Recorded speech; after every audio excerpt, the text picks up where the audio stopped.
for the slight delay in start. We had it took longer to upload presentation than what we had anticipated. Anyway, without further much ado, let's quickly start on. Thank you very much for joining in today, and we're going to be talking about Forefront Unified Access Gateway and how it works with direct access, and what are the new key technologies that we are bringing in, and how it assists government organizations today to work with security challenges, overcome these security challenges, and provide access to information and corporate infrastructures over remote locations. My name is Anirudh. I'm a technology specialist for security. I handle pre-sales for Microsoft in South and West markets. And there's my email ID. You can feel free to write to me anytime. There's a small Q&A section right on the top of your bar. You can put in your questions on anything that you may want to ask. And we'll try and handle them during the session, or we can tackle all of them at the end of the session. Okay.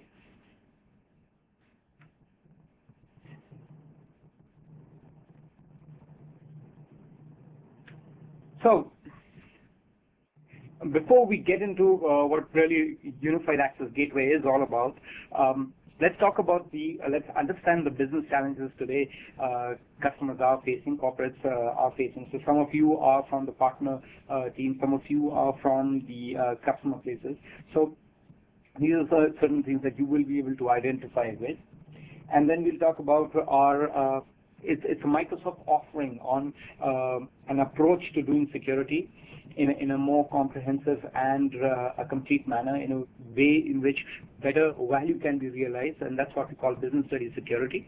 We'll talk about that, and then we'll get into the overview of UAG. I have a small demo. This demo is on IAG because UAG is just released, and I still don't have the UAG build available with me. And we talk about the UAG form factors, and we'll take any questions if you have at any point.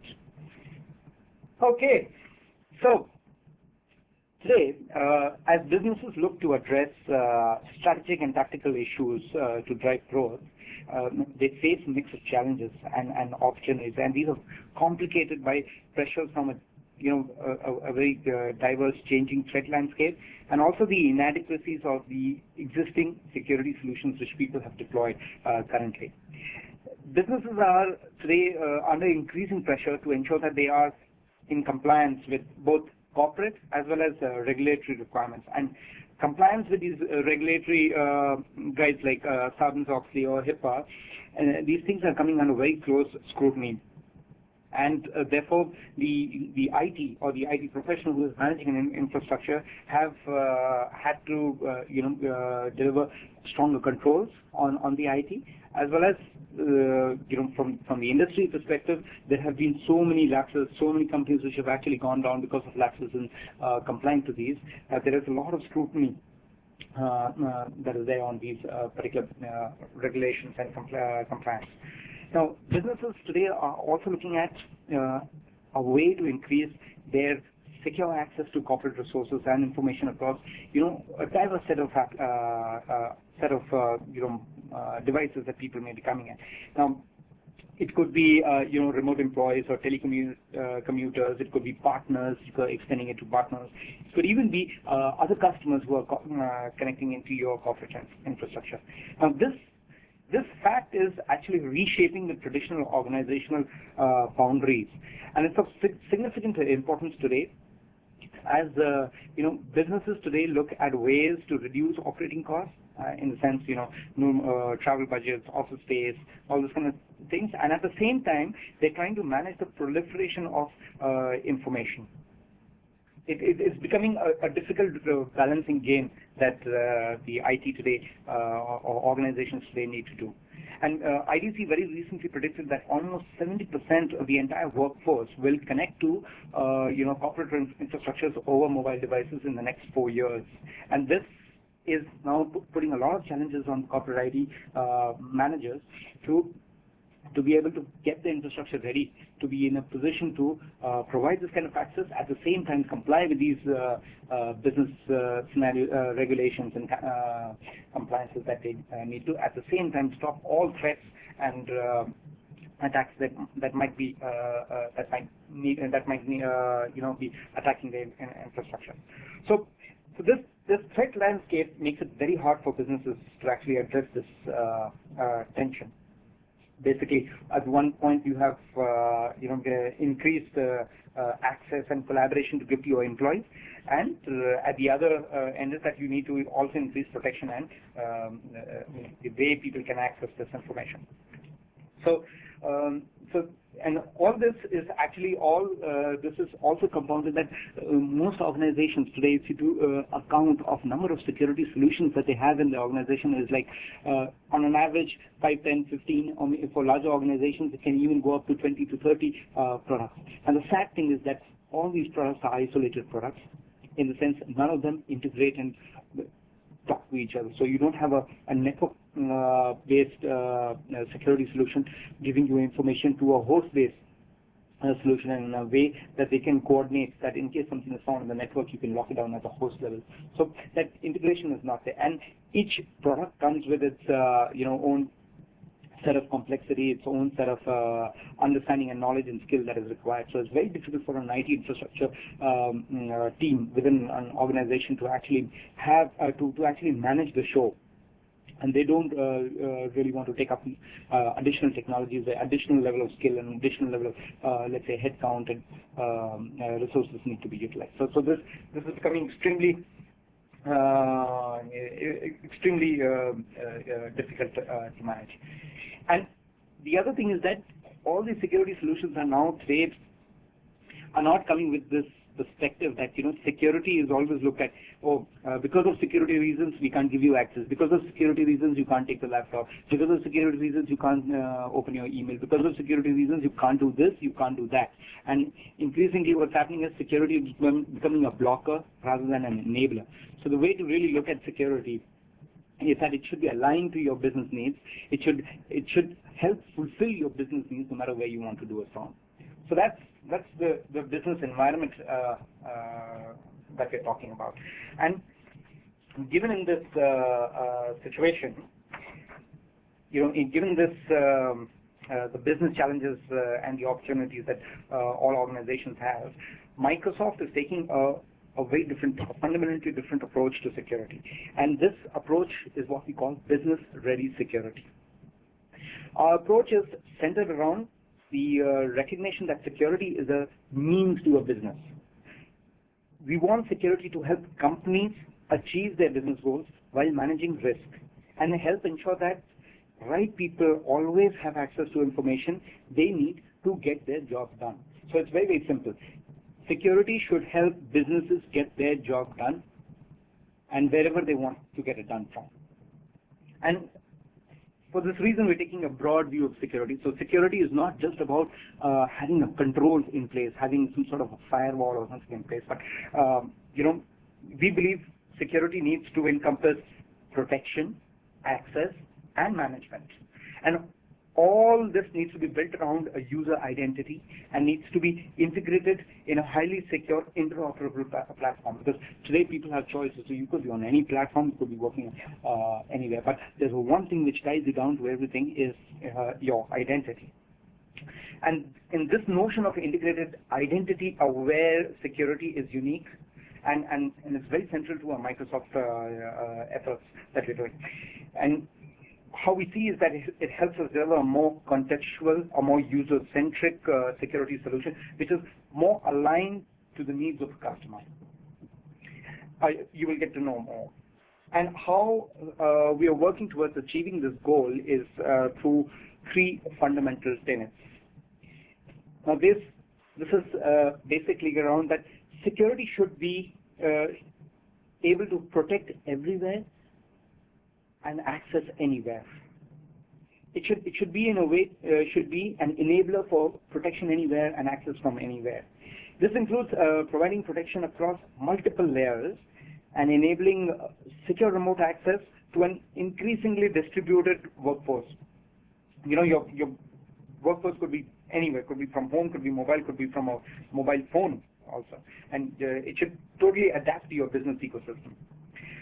Protection and access needs are delivered within the context of a user's identity, and they scale seamlessly across an ever-changing technology landscape, such as like increasing adoption of virtualization. So whether you're on virtualization or whether you're on cloud, it should be able to adopt and work on it. So that's where our vision is, that's where our thing is.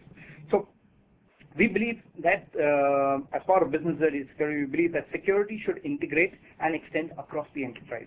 It needs to be built on, it just cannot be just bolted on like, another product sitting on another product. It needs to integrate more. It needs to integrate with the underlying infrastructure, and it should be able to work across multiple platforms and environments.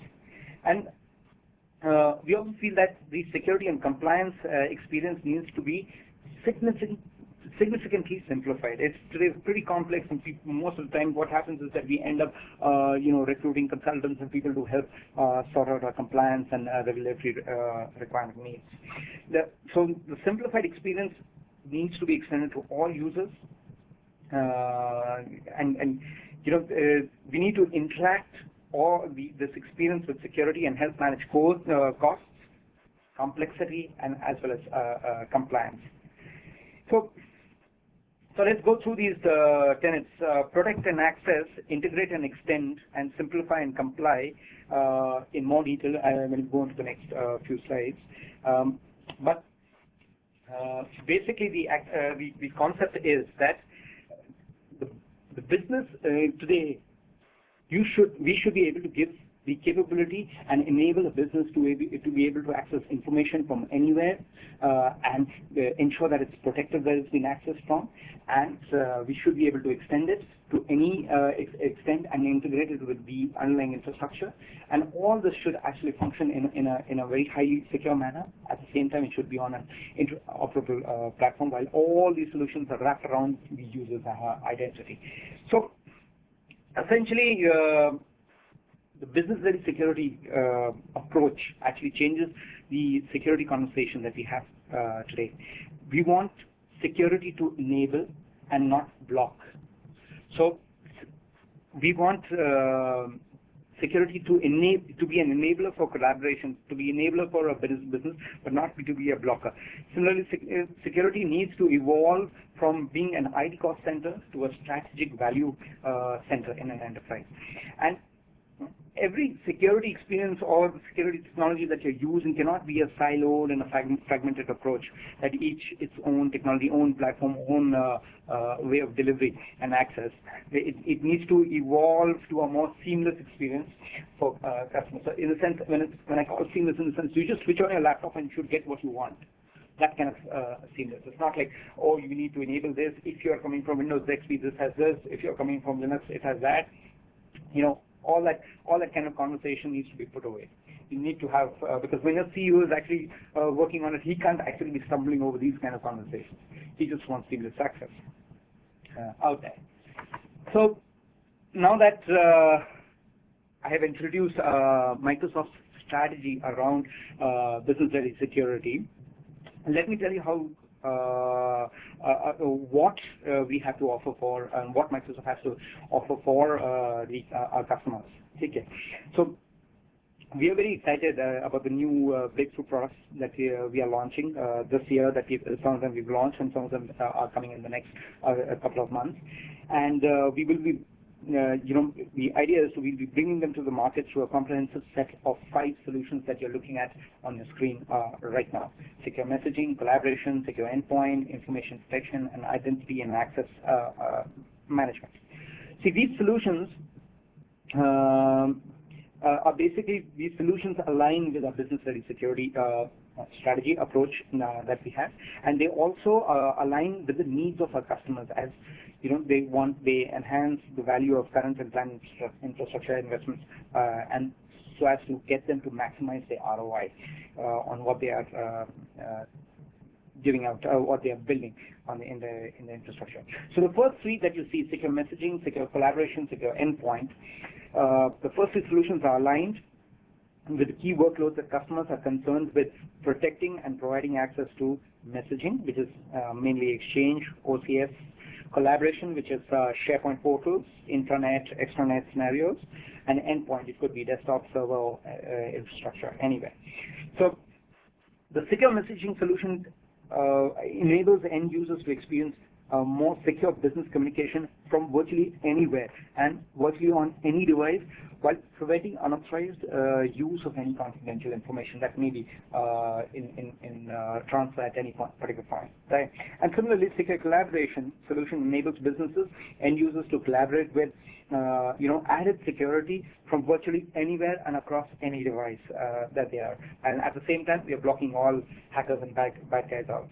And lastly, secure endpoint solution also allows customers to protect their clients and server operating systems from emerging threats and information loss in those kind of scenarios, and enabling this to access from almost anywhere. That's the tenet on which it is built. The other two solutions, information protection and identity and access management solutions, are aligned with the infrastructure deployments and are more applicable to multiple workloads, in the sense that these solutions deliver on our customers' needs for better security and access management, as well as end-to-end information protection.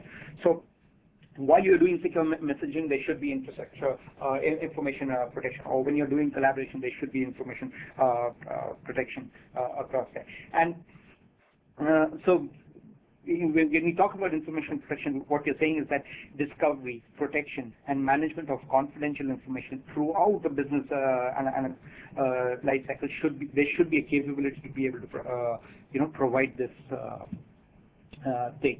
And the other thing is that when an organization talks about that, I'm going to set up an email server and I'm going to have messaging, I'm also going to set up an instant messaging server, and I'm going to have communication set up between my remote people as well as my internal people, and extend it out to external parties, external partners and organizations. That time, they're not really looking at point piece solutions like, okay, how will I protect this? How will I protect my email? How will I protect from anti-spam? How will I protect from a hacker attack? How will I protect from viruses and worms?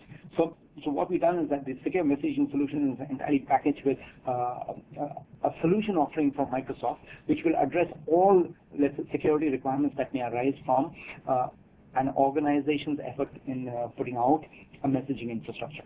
Similarly, for the collaboration process, the moment you want to collaborate and you have to extend your infrastructure out and give it out to give access to multiple people, there are certain security requirements that need to be taken care of. Malware, access, identity, authentication, all that. So all that is actually built in. And you will see that UAG, Unified Access Gateway, actually provides value in almost 4 out of these solutions, because it can help secure the way messaging is accessed, collaboration infrastructure is accessed, from what infrastructure you are coming in, and how you can ensure that no information leakage happens. And you bind it very tightly to the identity of the person who's trying to access it. So that's where the UAG fits into our business-ready security solution offerings. Now let's quickly see how BRS actually works, or how UAG actually works. Pardon that. Now, in this simplified diagram, we typically see a typical UAG configuration in which roaming users accessing from a variety of devices are able to leverage a variety of connection options, in the sense you could be using HTTP, you could be using client server access technology, you could be using a technology over a mobile platform that you're coming at from. So they may be using any number of connectivity options to to remain productive when they're on the go, on the field. From employees on managed and corporate assets to partners and customers, and from corporate or non-corporate environments, and through home, PC, kiosks, mobile devices, UAG can help deliver connectivity and address all the security requirements that might come up. So what could be an immediate need. Remote workers and partners require access from anywhere. And what is the challenge that an IT infrastructure faces today? There are too many devices. How do I give access? So do I set up 10 solutions to one is only for mobile and one is for home and kiosk infrastructure and another is for managed employees who have corporate machines? Should I be doing that? But then how do I take care of total cost of ownership? How do I bring, how do I bring in return on this investment that we're trying to do? So the solution is UAG. Leverage UAG to consolidate all the access methods and deliver a consistent user experience and policy over, n number of device platforms, n number of device endpoints where you are coming in from. So now, how can an administrator configure granular access policy based on identity of user and health of devices? So the user's identities can be determined through a variety of authentication methods that are supported by UAG, and these can be very easily overlaid as well as integrated into the portal. From Active Directory username password to smart card to certificates to one-time password, whether you're using RSA secure ID or you're using Vasco tokens, anything, all of them can be supported. UAG supports almost all industry standard authentication solutions. Radius, LDAP, ACACs, everything is actually supporting all of these. So the challenges as an IT administrator are, can be dealt with. Now, so how does this work? So user initiates access from browser. He opens his browser and he types in the URL, and then UAG gets the request. It verifies the identity and the health of the device, and then provides appropriate access to internal infrastructure. So it's this capability which is very unique to UAG, and it provides all you administrators of corporate infrastructure will built-in granular policies for applications such as SharePoint, Exchange, Terminal Services, and even third-party applications like SAP or Citrix. Granular way policies so that it can control what can be accessed, when it can be accessed, and what circumstances can be accessed, and how long it needs to be accessed, when do you want to time out a particular session so that a person has to re-authenticate. All that can be done out of there. Now, UAG, typically provides services to, 4 types of audiences. Okay, basically, mobile devices. It could be any environment what we call as hostile environment. It could be a non-corporate machine, it could be a home PC, it could be a kiosk, it could be a friend's PC, anybody's PC. It could be a business partner or a subcontractor's PC. He's coming in from his thing, and generally employees of the organization who are on the field, who are moving out. So all these people who are moving out in the field with their laptops, and all these people could be, they could be behind a firewall. They could be getting access only to, let's say, HTTPS. They may not have the liberty to be able to install a VPN client or something like that. And at the same time, there is, a requirement to have a strong authentication to be done, no matter where you're coming in from. So all those capabilities today, Unified Access Gateway, Forefront Unified Access Gateway can actually deliver all these things. So UAG's key functionality pillars. Now, while we're doing all these, UAG is continuously inspecting traffic. It's going through what application has been referenced, what is the URL, what transaction you're doing, is there a SQL injection, is there some sort of a URL manipulation which is being done. So full application layer filtering is actually happening at that level, and all access to the infrastructure, all access attempts for a particular user are being logged, and they're auditable, and they're available, in a very easy to read and manage UI. Therefore, let's say Anirudh has logged in 20 times in the last 3 months, and he has accessed these 15 applications, and this one application he accessed 23 times, and in the first session was first for 3 minutes, start time is this, close time is that. Second session was 4 hours, start time is this, stop time is this. So like that, we have complete logs, auditable logs, which are available of who accessed what, when, where, for how long, and when did he go out. And also, we also have information, where did he come from? Did he come from a corporate machine, or did he come from, which machine? And we have some data about the machine from which he has come in to the infrastructure. He has come into the to the corporate infrastructure. I'm sorry, I think I clicked one too fast. So UAG supports three types of application delivery. You can see here, layer 3 HTTPS and direct access typically. Now, first one is web HTTP based, where it acts as a reverse proxy, and most of the applications, almost all the applications come around here. Web applications category, they fall around here. But among all these, some of the ones that are supported, like Exchange Web Access, Outlook Anywhere, RPC over HTTPS, and Exchange Active Sync, all versions of SharePoint, Microsoft Dynamics version 3 or version 4, all of them are, provided access. Then there could be non-Microsoft applications such as IBM Lotus Notes, IBM Domino, SAP Portals, Oracle PeopleSoft. All these things we provide access. We can provide access to these kind of applications too. And there is a full list of application lists which is available on the UAG TechNet site. You can take a look at that at a later point. Terminal services applications, which are served through a terminal services gateway.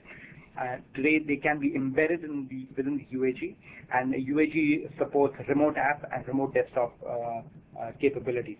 It supports both these capabilities.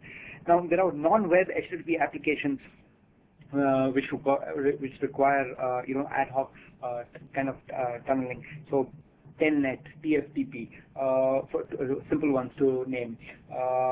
To, let's say, Outlook in MAPI mode or corporate this thing mode, or any client-server-based application. All these applications can be provisioned through Unified Access Gateway.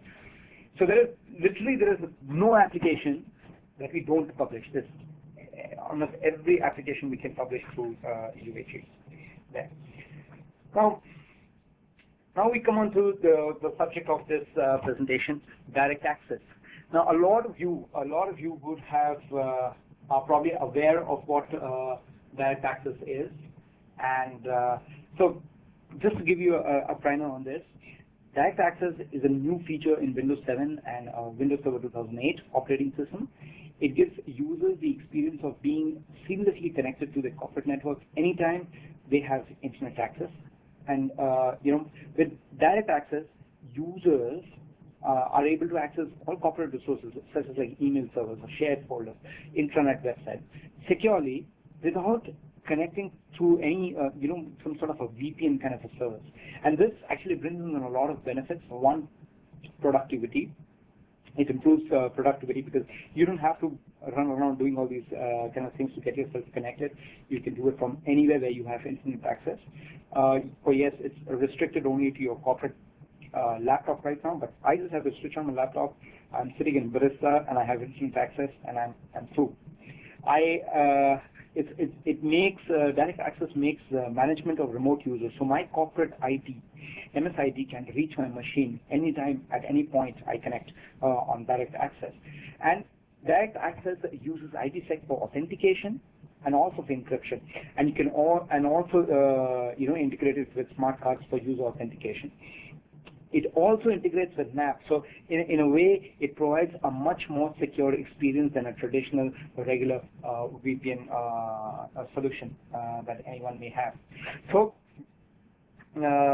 you see, direct access is much more than a simple remote access technology. Anyone can provide a VPN, but it introduces a lot of challenges to the user. Where is the icon I need to click on? How long will it take to connect? If you have your VPN integrated with your quarantine kind of a solution, I've seen almost every implementation of this kind of a technology. Sometimes there's 15-20 minutes we need to just sit down and wait. before I pass the quarantine and I'm connected onto the corporate network. So it's not a seamless experience. It takes time. It's slow. Did it work? How is it connecting? I have no idea. So these kind of things, it's really there are these challenges which are there with traditional VPN. With forefront UAG and direct access, you have always on capability. Direct access is always on. Remote users don't have to do anything to initiate a connection. At work, you just click on a link and it opens and it works. With direct access, the remote users click on a link and it opens. This removes that thing of having a difference in the user experience. I'm working on a particular project and I have intranet sites open of which I'm working on. I just shut down my laptop lid and I go back home. I put it on again. I don't need to set up my VPN. I don't need to connect to all those sites again and then go to that link. I just switch on my laptop and I start clicking on the link again. Direct access has already established a tunnel and I have seamless access into the thing. Second thing is manage out.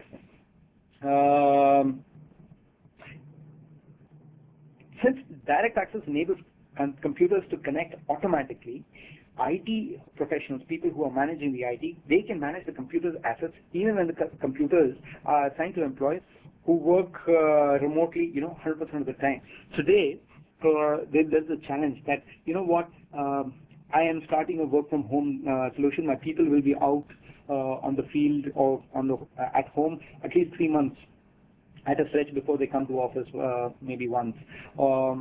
Or they'll very rarely come. Or my team is a one-man team sitting in China, Brazil, and Yugoslavia. And how do I connect them? I can't give them non-domain joined machines. So today with direct access, you can give them a managed machine, and when he connects, you as an IT professional, as a manager of the IT technology, can connect to that computer, and you can push patches onto the thing. You can apply group policies and objects, all those kind of things that you might want to, and all that you can do even if the user is not logged onto the machine, but the machine is on and it's there.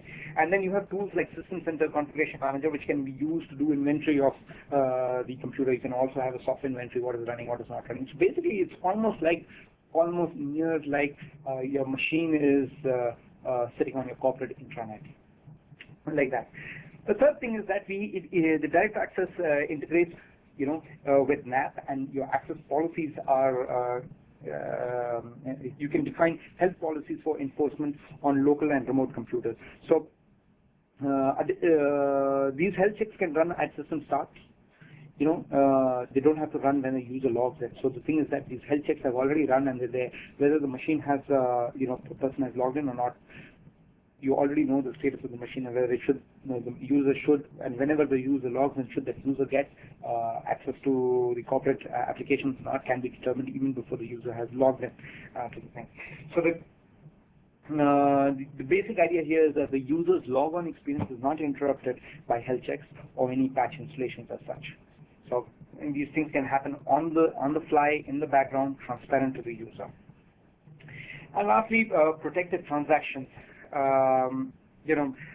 Full IPsec integration enables administrators to create policies that require end-to-end authentication, so you can have end-to-end authentication, and in turn it provides the enterprises with authenticated transactions that are fully logged by each server. So every server is fully logging in, and end-to-end encryption also protects the CIA of data in motion. So any information that you're exchanging, any critical information that you may be exchanging is protected for confidentiality, integrity, and availability. Primarily CIA, all the way from the client's desktop right up to the end server, it is protected. So with a traditional VPN, the remote computer is like what? Connecting on when necessary, not always very useful. So we're trying to redefine this and provide this capability where direct access enabled computers are full members of the domain, and with every service of the network which is there for a local LAN guy can be extended to them whenever these users travel. So essentially, VPNs connect to a network, but direct access actually extends the network to the computer, to that physical laptop, and as well as the user. So it's a better way to manage, it's a better way to give out capabilities. At the same time, you're addressing security requirements that might arise there. So that's where that's the background into direct access is. And how does UAG enhance this experience, or enhance the direct access better together experience? Now this slide shows the typical direct access deployment. We see some managed Windows 7 clients on our left-hand side, where on the left-hand side, I'm highlighting them, and which are on IPv6, and on the right-hand side, to my right-hand side, you have Windows Server 2008 R2, and they provide end-to-end direct access tunnels. So, in order to actually facilitate this capability, the server is set up in direct access server role, and provides users with best remote access experience. So the best remote access experience is when you have Windows 7 clients, when you have them domain joined, when you have IPv6 addresses on them, and on the back end in the corporate infrastructure you have Windows Server 2008, which has been deployed and configured also on IPv6. So you simply log in and you are connected. There is no need to open a VPN client or wait and do anything. So all of this on. However, you may, but what really happens when you want to add some IPv4 servers such as Windows Server 2003, non-Windows and other legacy servers? There are some applications which don't understand IPv6. So even if you have a Windows Server 2008, you can't really deploy it IPv6 because the application itself doesn't understand. For example, SAP is not yet IPv6 ready there. So, to facilitate, the same great direct access experience to these servers, forefront UAG, which also runs on Windows Server 2008, that can provide connectivity to all backend IPv4 applications and infrastructure in a seamless manner, the same manner in which it could provide access to all IPv6 infrastructure. So basically, UAG improves the adoption and extends the existing infrastructure to IPv4 clients too. So now the next thing is you also have, let's say, partners who are not yet on a Windows 7 platform. You have partners who are not part of your domain. You have external users, people who are coming from home. So when you add a variety of non-Windows 7 clients that may also need remote access, here are some you can see some Vista, XP, non-Windows, PDA kind of machines. These machines will not have the same seamless direct access user experience as that is kind of available only on a Windows 7 platform. So UAG can, however, deliver the next best method of accessing access utilizing a variety of SSL VPN tools to deliver access, and so UAG provides SSL VPN access for down-level and non-Windows clients. So what that means is that you don't have to parallelly set up another infrastructure for a non-support or non-Windows 7 platform. Here, it's a single box, it's the same UAG which can provide seamless access to Windows 7 corporate machines as well as non-corporate machines and non-supported platforms like maybe Linux or Mac. Could be your PDA, Windows Mobile, Vista, XP, anything. So this set of users can also access all your infrastructure, but using not really direct access, but the next best, which is called the SSL VPN. You'll see that in my demo shortly. SSL VPN-based access into the infrastructure. So now that we have access from all types of machines to all types of servers and applications, how do you actually scale this out? How do you scale out your deployment? As you add more users, as more and more users come up and more applications are actually put on, how can you cluster, or let's say put multiple servers in an array so that you can extend your deployment and scale out to support more users. UAG enhances scale and management, and it does this by providing an integrated load balancing and array management capabilities. And through that, you can cluster up to maybe about, I think, 32 boxes. That's of course not a real life scenario, but you can really scale out. You can put a number of UAG boxes in an array without using an integrated NLB, network load balancing, which is built in and provides scale to your infrastructure at any point. Now, UAG also provides wizards and tools to simplify deployment and ongoing management. So the UI and everything is extremely, it has been engineered in a manner that it's very simple and it's easy to use for your scenario. And UAG finally is a hardened edge appliance solution that is available both as a hardware as well as a software solution. We'll talk about that in probably the last slide.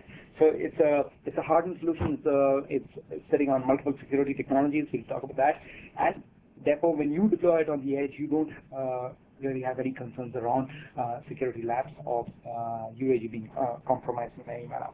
So, in summary, if I am to tell you that UAG actually helps us, it helps us extend access to line of business servers with IPv4 support, and it provides access to down level and non-Windows clients.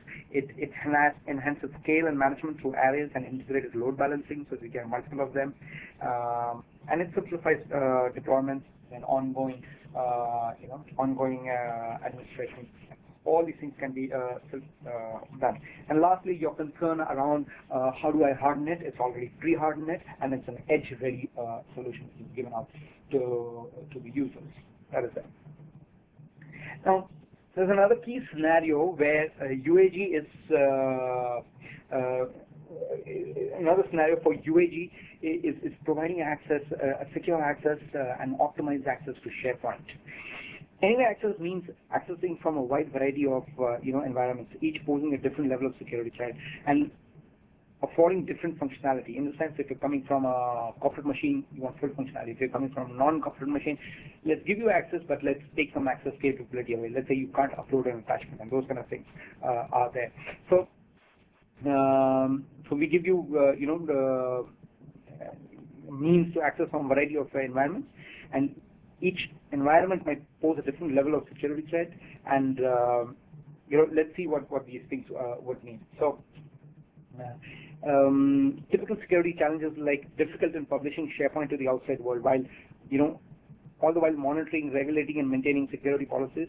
Most solutions today assume all or nothing approach. So how can I extend my SharePoint to on the extranet or the outside world, while at the same time monitoring, regulating? It's kind of a repeat, but yeah, for that too. Inability to enforce policies that can adjust access rules based on users, roles, device health. For instance, blocking of uploads, downloads, or any particular administrative function from an unmanaged or untrusted pieces. So that is something that we can do using UAG. And in many cases, users may need to provide credentials several times when accessing multiple applications. So how do you actually give a single sign-on capability? So what what UAG can deliver is a comprehensive secure remote access for SharePoint and all other corporate resources, and we can do this both at client and server edge without really touching the SharePoint server at all. So UAG combines endpoint, endpoint health detection capabilities alongside deep understanding of the SharePoint application, so that we know what is happening, which environment it is coming in from. So if you're coming from a corporate machine, we let you do everything. If you're coming from a non-corporate machine, we can block and upload things.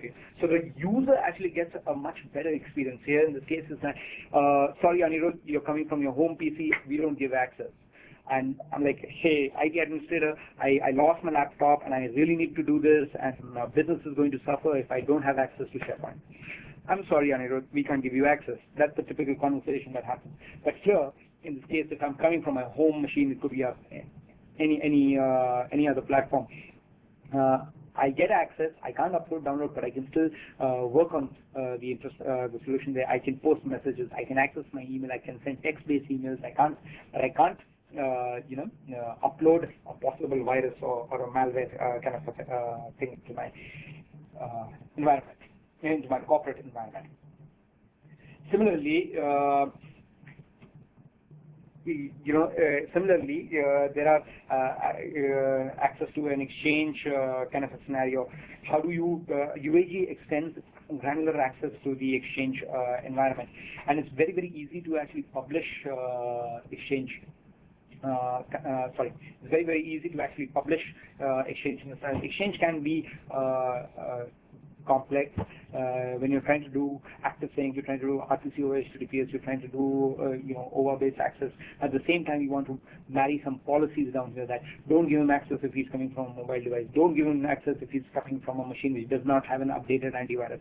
So all those capabilities can be built into UAG, right? We can publish it. What you're seeing right now on your screen are the publishing wizard screens that you get. So we can publish Exchange as a separate application which is available, or we can publish it as an application which is available on a portal also for all for whatever business requirements that may have. So typically, while we can publish a number of things, almost everything that is available we can publish.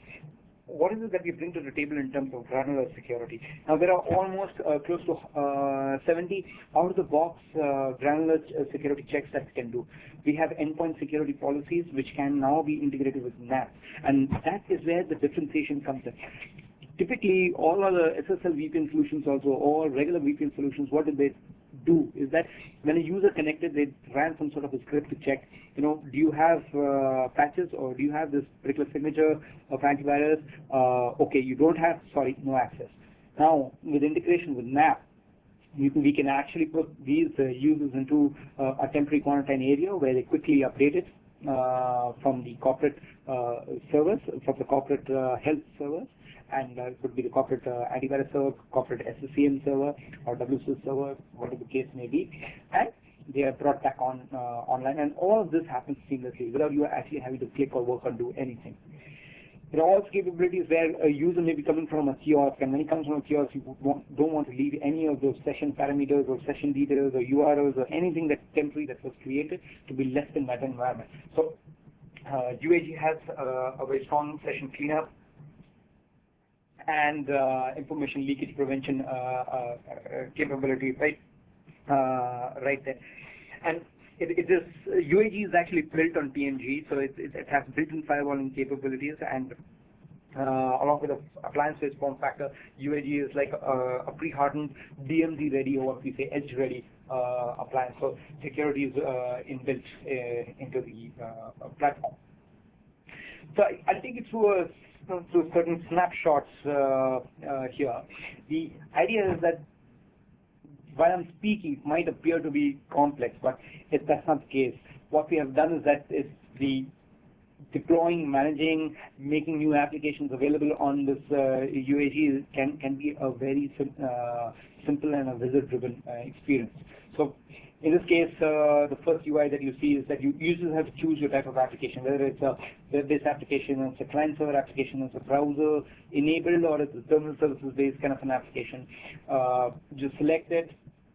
You need to next provide details in terms of how do you access it, what is the URL, you can mention the ports and IPs, and then you need to probably just go, if at all you're configuring a SharePoint kind of a thing, then you have to configure the SharePoint AM rules, alternate access managing rules in this example, and that's it, you're done. That's all you probably need to do. So in this example, you saw how SharePoint literally in 3 steps can be configured to provide access over an extranet scenario. So that's all it generally takes. And as a product evolves, as new updates come to the product, you find more and more functions are brought into this wizard mode where You just tell me what you want to do. I'll take care of the security requirements. I'll take care of the link translation and publishing requirements. I'll also take care of compliance and regulatory requirements, maintaining audit laws and detailed laws of who's coming. I'll authenticate people and give them access only based on policy. All that is something that we can do automatically on our end. Well, at this point, I want to talk about TMG, because very often TMG is or threat management gateway is often confused with UAG instances. Where do the two differentiate from each other? When should we use TMG? When should we use UAG in our infrastructure? Because two of them, most likely have very close capabilities.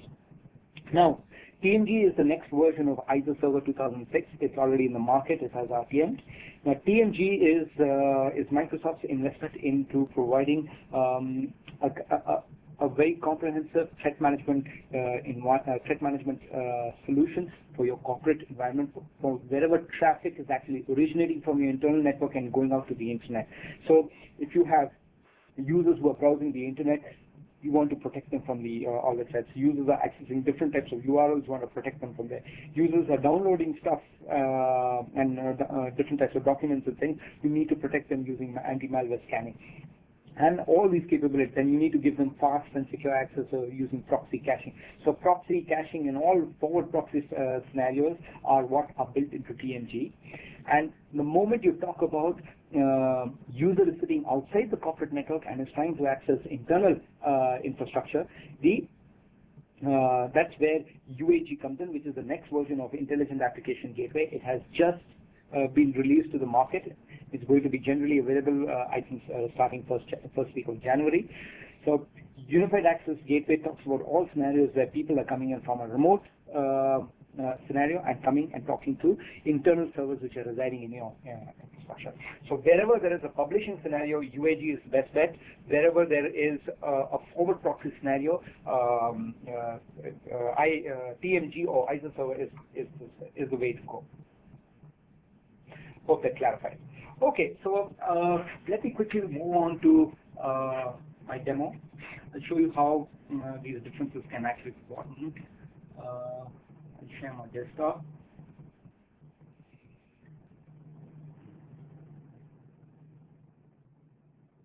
So let me bring up my virtual PCs for you. And what we have here is, okay, so what I have here for you is my, I have 4 virtual PCs running on my system. I hope this is coming up clear to all of y'all. There is a PC called Dallas, which is on the internal network. It has 10.1.1.6 interface. And then I have another virtual server called Ibiza, where I have IAG running on it. It has 2 network interfaces.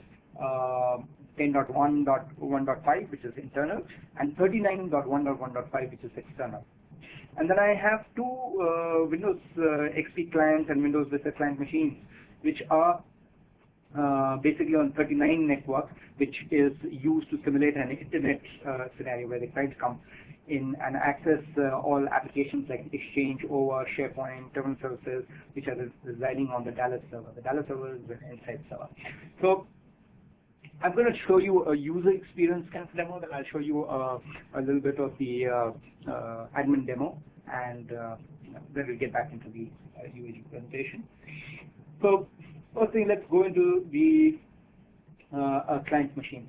So typically, when, let's say there's a user, Mark, and he's rushing to the airport to go to another city to deliver a presentation and the work, and he has a team of people he manages, and he's been working all the way when he was sitting in his car to the airport. The airport is pretty far away. So by the time he reaches the airport, he gets a call that there is certain important something that he needs to work on, email approval that he needs to do.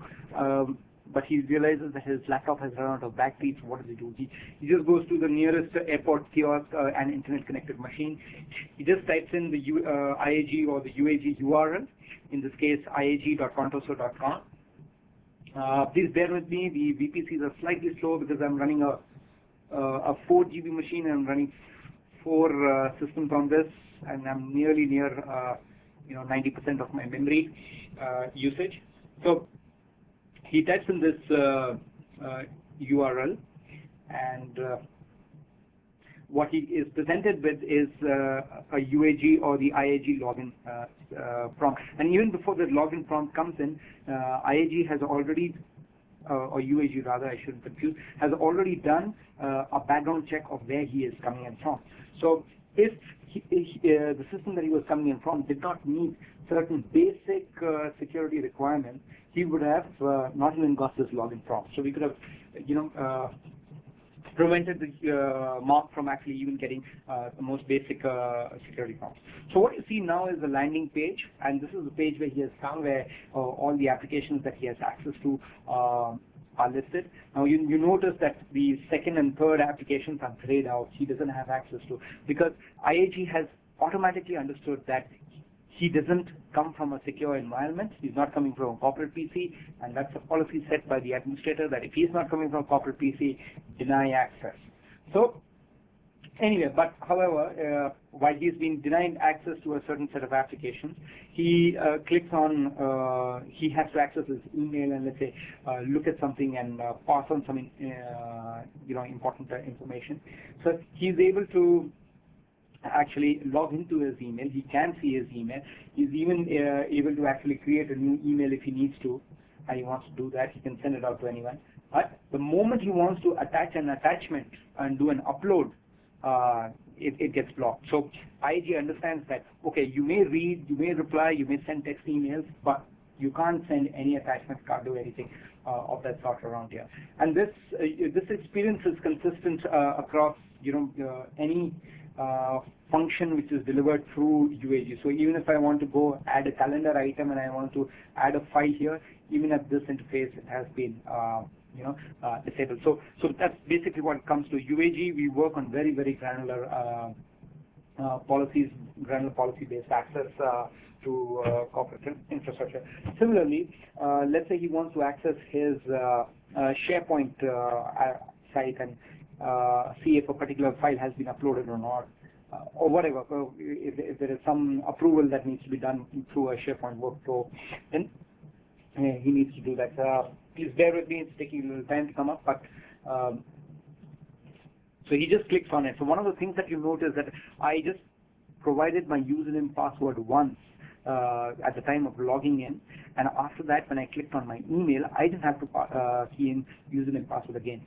IAG and UAG automatically understood my that I'm the same user and it's my same session, and they can give me a single sign-on experience and give me access into the backend structure. So similarly, I am here into SharePoint and I can access documents. I can go and try and add a new document. The moment I try to add a new document, again, I'm blocked. So while I can go into SharePoint and I can say, okay, I can see stuff, and if there was anything that I would want to work on, I wanted to see a calendar thing, I could have done that. But the moment I wanted to upload a document, I get blocked. So this is because I'm coming from a non-managed scenario. So let's see how his experience would have been different had he come from a corporate machine.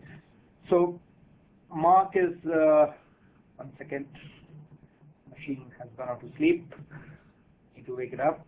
Yeah, so let's say this is Mark's corporate PC, and Mark is now checked into a hotel late in the night, and he has his laptop connected to a power outlet, and now he's accessing the same site from his corporate machine.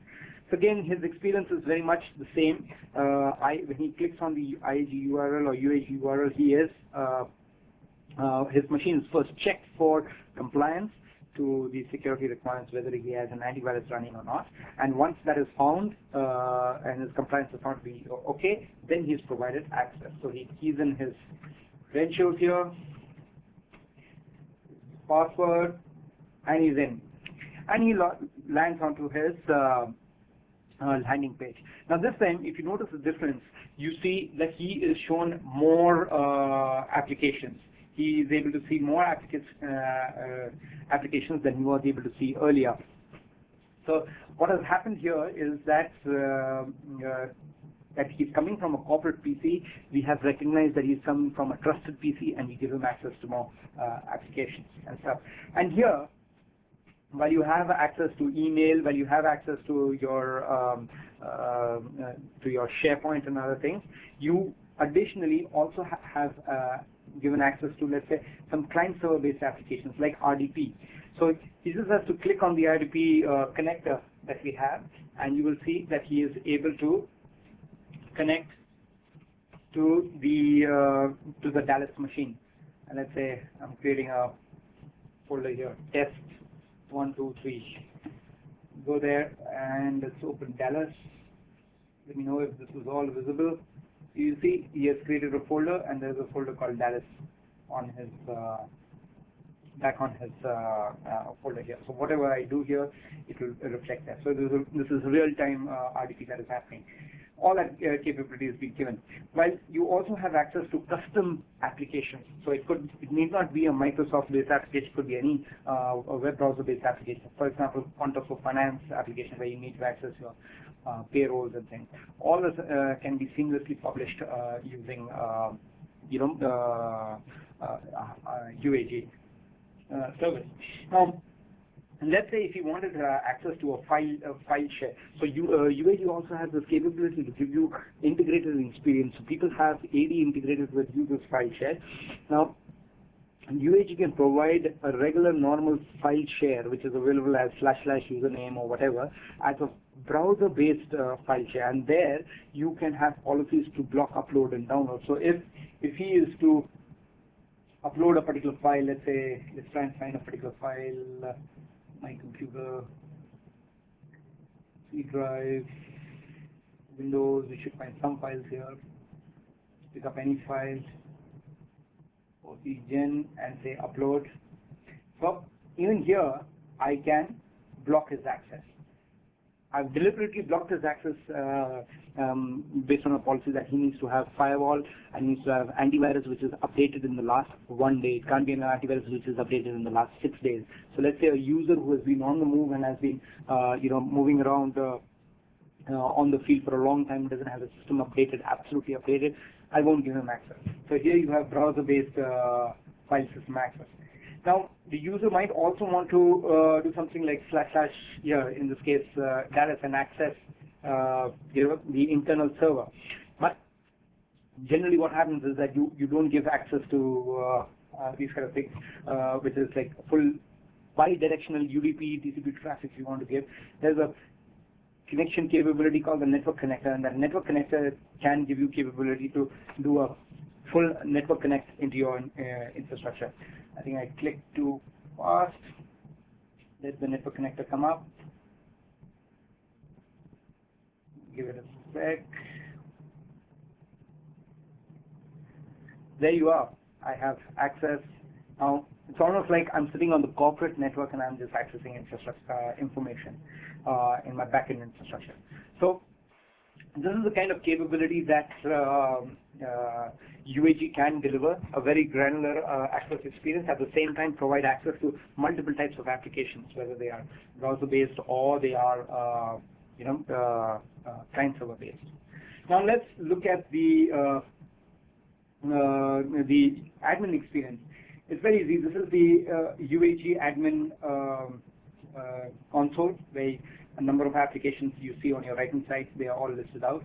To add an application, you just need to bring up the add an application wizard, and then you just drop down what you need to publish. You can see there is support for all sorts of applications that you would want to. You give it a name, XYZ, and the other thing is that you can manage policies. So under what condition do you want to give them access? Under what condition do you want to give them download? Under what condition do you want to give them upload? And is there a certain section of this application which you don't want them, let's say the settings section, don't want them to access if they're accessing from outside? Yeah, we can do that also. And so you see a number of policies are listed here which are available by default. You can always create your own policies, and these policies could be, could be anything.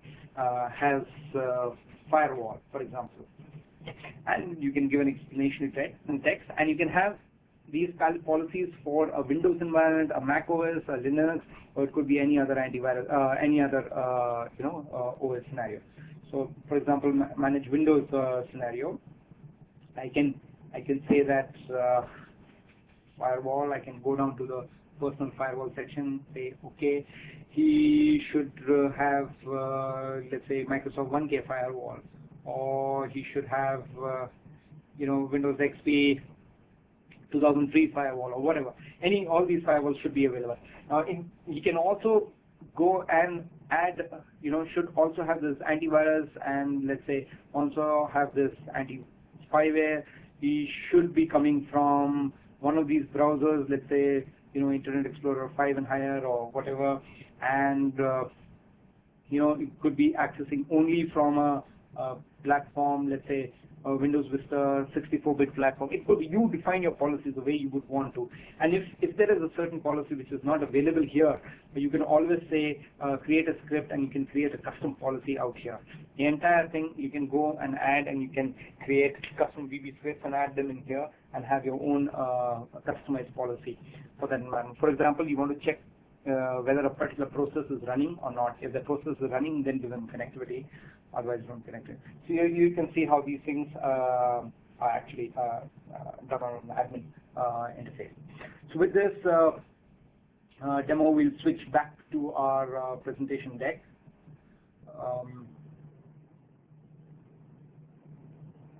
Yeah, we're back on the deck, and let's move on.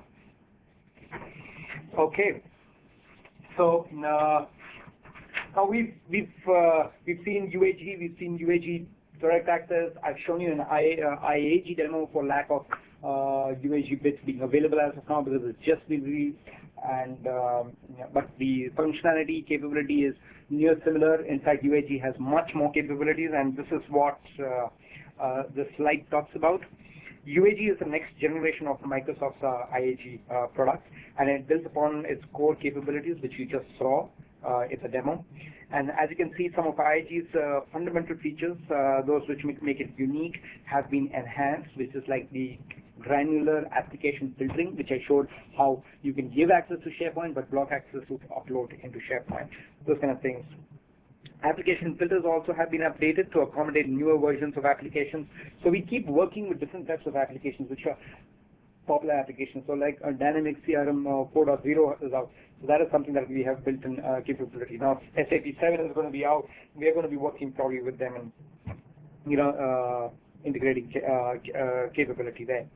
These application filters have been updated to accommodate all these newer versions. And endpoint health detection has also been improved in UAG, and it accommodates many more different platforms, and it detects in more detail.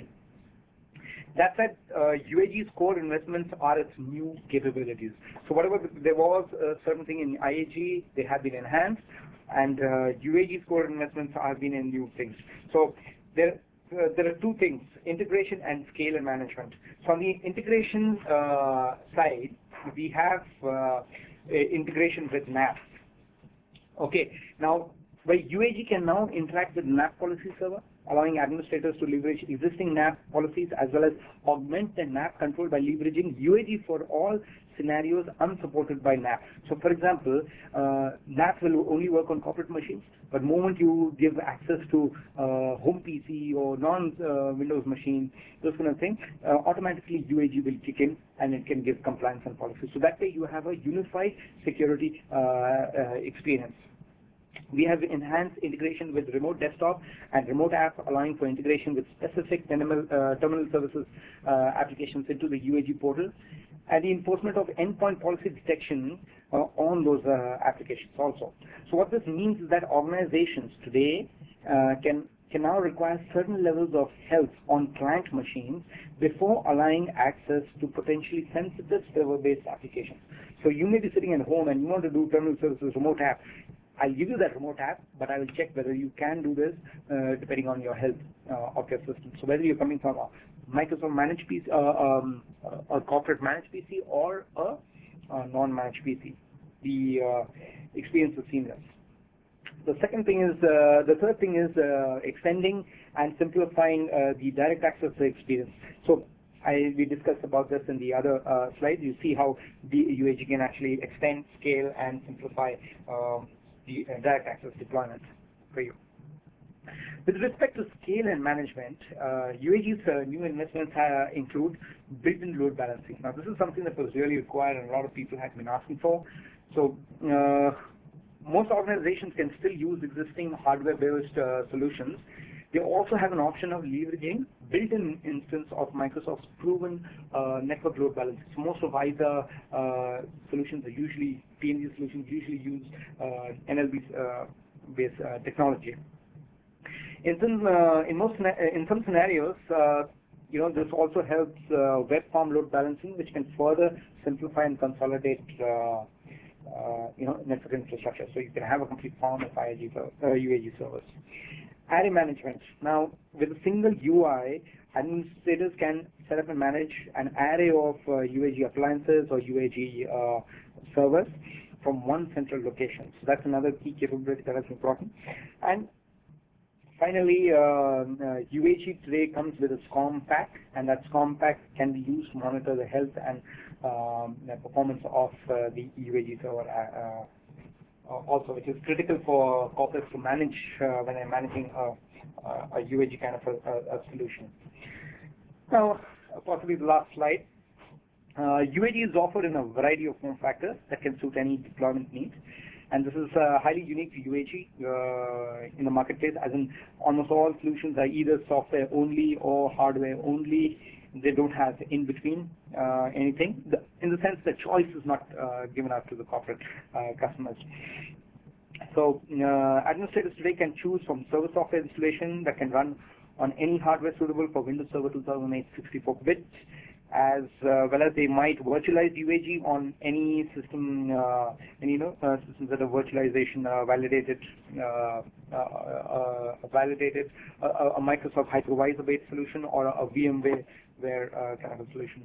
For any, for an optimal virtualization experience, administrators can offer a pre-installed hardened BSD. So we have a pre-installed hardened BSD which is available, and that is available for Hyper-V environments, and that can be used too.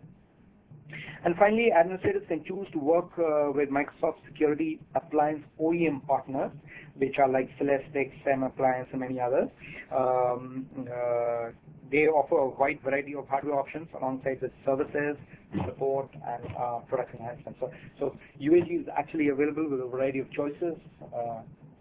So it depends on how the customer would like to actually go ahead and deploy these. Okay. To sum it all up, UAG extends and scales and simplifies the entire direct access deployment scenario, and UAG helps deliver anywhere access to SharePoint, Exchange, and more different types of applications from anywhere. And while we deliver this anywhere access experience, we also give protection from wherever you are trying to access. It protects internal IT assets and limits exposure to them through our granular policies, and also our capability to actually scrub the endpoints once they're done. And the solution is scalable and very simple to deploy. Let's see if you have any questions.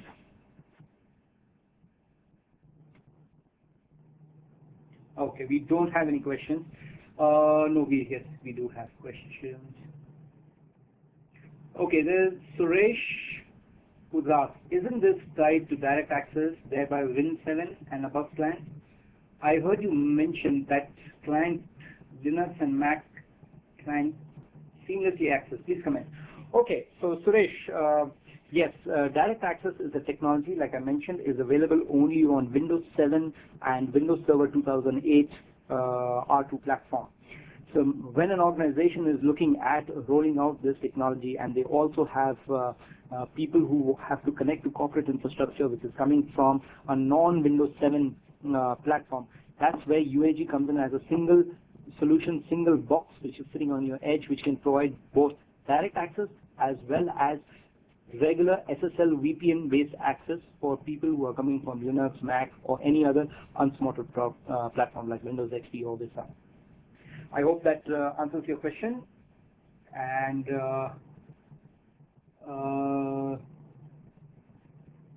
let me ask There is Irfan.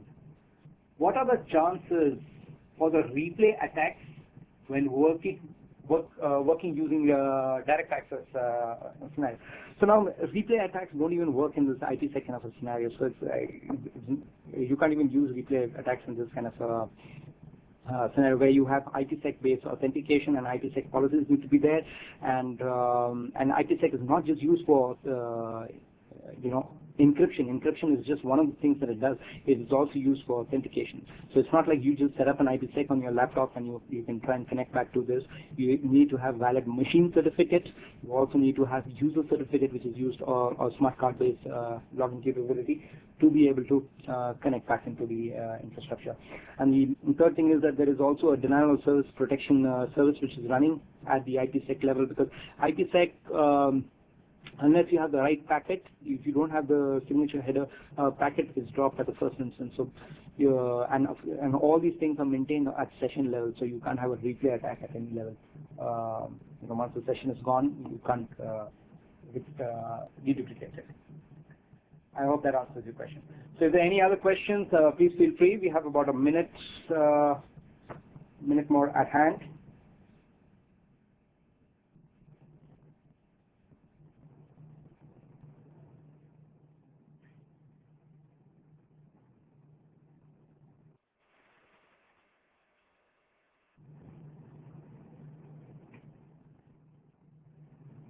Okay. Please pardon the interruption. Your conference contains less than 3 participants at this time. If you would like to continue, press *1 now, or the conference will be terminated.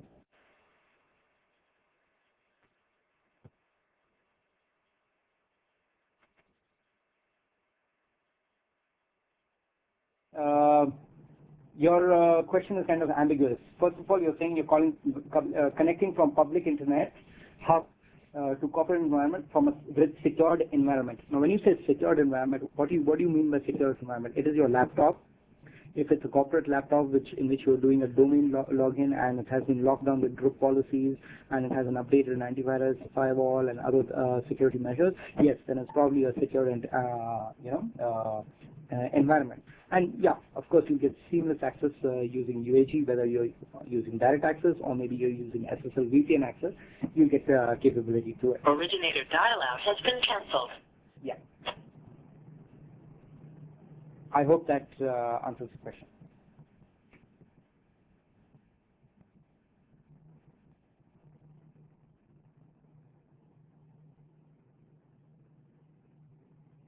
Any more questions? I'm here.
Barriers and connectivity barriers that organizations face and provide a seamless, secure connectivity experience.